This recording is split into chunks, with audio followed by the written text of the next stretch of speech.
कभी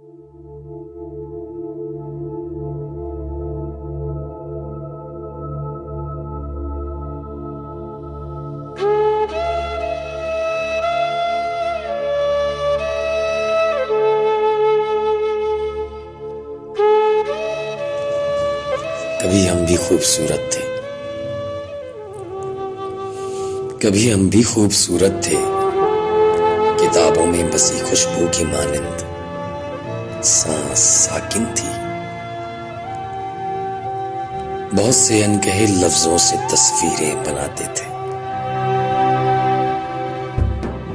परिंदों के परों पर नज्म लिखकर दूर की झीलों में बसने वाले लोगों को सुनाते थे, जो हमसे दूर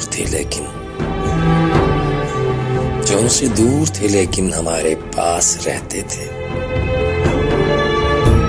नए दिन की मुसाफत जब किरण के साथ आंगन में उतरती थी, तो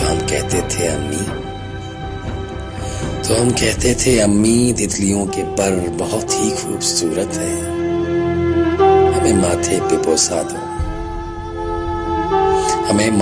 बोसा दो कि हमको तितलियों के जुगनुओं के देश जाना है। हमें रंगों के जुगनू रोशनी की तितलियां आवाज देती हैं। नए दिन की मुसाफत रंग में डूबी हवा के साथ